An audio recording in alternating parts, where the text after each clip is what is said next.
শীতকালীন সবজি হচ্ছে ফুলকপি। আর ফুলকপি পছন্দ করে না এমন মানুষ মনে হয় খুব কমই আছে। তো ফুলকপি কিন্তু আমার কাছে খুবই ভালো লাগে। আর ফুলকপির পাকোড়া মানে খেলে এত মজা লাগে। তো আজকে কিন্তু আমি রান্না করতেছি ফুলকপি দিয়ে তরকারি। এখানে আমি ফুলকপি নিয়ে নিয়েছি, আলু নিয়ে নিয়েছি, টমেটো নিয়ে নিয়েছি। তো কাঁচা টমেটো তরকারি কিন্তু আমার কাছে বেশ ভালো লাগে। তো সাথে কিন্তু ফুলকপিও দিয়ে দিয়েছি। আর ফুলকপিটা তরকারি কিন্তু আমার কাছে খুবই ভালো লাগে যেহেতু শীতকালীন সবজি। তো হ্যালো এভরিওয়ান, আসসালামু আলাইকুম। যেখান থেকে আমার ভিডিওটি দেখছেন আশা করি আপনারা অনেক ভালো আছেন। তো আলহামদুলিল্লাহ, আল্লাহর রহমতে আমিও কিন্তু বেশ ভালোই আছি। তো আজকে কিন্তু আমি দেখতে পাচ্ছেন এখানে ফুলকপির তরকারি রান্না করব। আর মাছটা কিন্তু আমি রান্না করতেছি ব্রিকেট মাছ। আর মাছটা কিন্তু অনেক বড় সাইজের ছিল। তো ফার্স্টেই কিন্তু আমি ফুলকপিটাকে গরম পানি দিয়ে সিদ্ধ বসিয়ে দিলাম, কারণ ফুলকপির ভিতরে কিন্তু পোকা থাকে, যার কারণে কিন্তু এই সিদ্ধ না করলে পোকাগুলা যায় না। সেই জন্য কিন্তু ফার্স্টে একটু মানে হালকা করে সিদ্ধ করে নিব ফুলকপিটাকে, তাহলে কিন্তু ভিতরে যে পোকা থাকে সেগুলা সব বের হয়ে যাবে। আর এদিকে কিন্তু মাছটাকে আমি হালকা করে ভেজে নেব। তো মাছ হালকা করে ভেজে নিলে একটু খেতে ভালো লাগে, সেই জন্য কিন্তু মাছটাকে ভেজে নেব। তো এই জন্য কিন্তু মাছের গায়ে সকল মশলা মাখিয়ে নিলাম, হলুদের গুঁড়া, মরিচের গুঁড়া, লবণ। এদিকে কিন্তু ফ্রাই প্যান বসিয়ে দিয়েছি, তেল গরম হয়ে গিয়েছে। মাছটাকে এখন আমি একে একে দিয়ে দিব। আর মাছটাকে কিন্তু আমি হালকা করে ভেজে নেব। তো বেশি ভাজলে কিন্তু আমার কাছে ভালো লাগে না, মানে ওইটা মাছ ভাজির মতো হয়ে যায়। সেই জন্য কিন্তু হালকা করে ভাজবো। হালকা করে ভাজলে কি হবে, মানে সব মশলাগুলা মাছের ভিতরে ভালোভাবে ঢুকে, সেই জন্য আমার কাছে ভালো লাগে খেতে। তো শীতকালীন সবজি দিয়ে কিন্তু এরকম মাছ রান্না করলে খেতে কিন্তু অনেক ভালো লাগে। তো আজকে আমি এই সবগুলা সবজি রান্না করতেছি। এই সবজিগুলা কিন্তু আসলে শীতকালীন, যার কারণে বেশি টেস্ট হয় এই সবজিগুলা। তো কাঁচা টমেটো দিয়ে কিন্তু শীতকালীন তরকারি রান্না করলে অনেক মজা লাগে।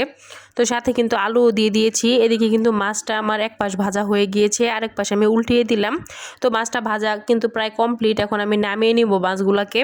নামিয়ে নেওয়ার পরে কিন্তু এদিকে আমি পেঁয়াজ, কাঁচামরিচ দিয়ে দিব হালকা করে ভেজে। এখানে সকল মশলা দিয়ে দিব, অল্প একটু আদা জিরার পেস্ট দিয়ে দিব। তো আমি কিন্তু আমার ডেইলি ব্লগগুলো আপনার সাথে শেয়ার করার চেষ্টা করি। প্রতিদিন আমি কি রান্না বান্না করি সেগুলো আপনার সাথে শেয়ার করি। অবশ্যই কমেন্ট করে জানাবেন আপনাদের কাছে কেমন লাগে। তো দেখতে পাচ্ছেন এখানে কিন্তু আমার মানে মশলাটা কষানো হয়ে গিয়েছে। তো মশলা কষানোর পরে কিন্তু এখন আমি তরকারিটাকে দিয়ে দিব। তো আদা জিরার যে পেস্টটা আমি করে থাকি সেটা কিন্তু মানে তরকারিতে দিলে একটু স্মেল ভালো আসে। অনেকে কি করে, পেঁয়াজ বেরেস্তা করে, পেঁয়াজ বেরেস্তার সাথে অল্প একটু জিরাও বেটে দেয়। তো সেটা কিন্তু আমি মাঝে মাঝে করি। আসলে সব সময় হাতে সময় থাকে না, যার কারণে ওইটা করা হয় না। বেশিরভাগ সময় আমি কিন্তু কাঁচা পেঁয়াজ আর জিরা, অল্প পরিমাণে জিরা বেটে নেই, বেটে তরকারিতে দিয়ে দেই, মানে তাৎক্ষণিকভাবে আর কি। তো এদিকে কিন্তু আমি তরকারিগুলোকে ভালোভাবে মশলার সাথে মাখিয়ে নিলাম। এখন কষানোর জন্য ঢাকনা দিয়ে ঢেকে দেব। আর 10 মিনিটের সময় অপেক্ষা করব কষানোর জন্য। দেখেন সবগুলা কিন্তু সুন্দরভাবে কষানো হয়ে গিয়েছে, মানে হালকা করে সিদ্ধ করা বলতে বোঝায় আর কি। তো এরপরে কিন্তু আমি পরিমাণ মতো পানি দিয়ে দিব। আর অল্প অল্প করে নাড়াচাড়া করতে হবে, বেশি নাড়াচাড়া করলে কিন্তু ফুলকপিটা একবারে ভেঙে যাবে।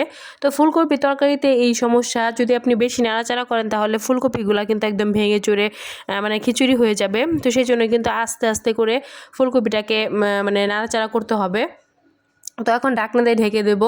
আর তার পরবর্তীতে কিন্তু আমি 10-15 মিনিট পরে মাছটাকে উপর দিয়ে দিয়ে দিব। তাহলে কিন্তু দেখবেন তরকারিটা প্রায় হয়ে যাবে। তো ওই যে এখন ঢাকনা দিয়ে ঢেকে দেব।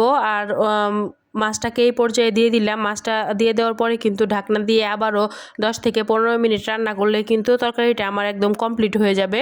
তো এই যে তরকারিটা কিন্তু প্রায় হয়ে যাওয়ার পথে। তো আজকের রেসিপিটি আপনাদের সাথে কেমন লাগলো অবশ্যই কমেন্ট করে জানাবেন। আর আপনারা চাইলে এইভাবে মানে শীতকালীন সবজি দিয়ে মাছ রান্না করে খাবেন, খেতে অনেক ভালো লাগবে। তো আজকের ভিডিওটি এই পর্যন্তই। সবাই ভালো থাকবেন, সুস্থ থাকবেন। আল্লাহ হাফেজ।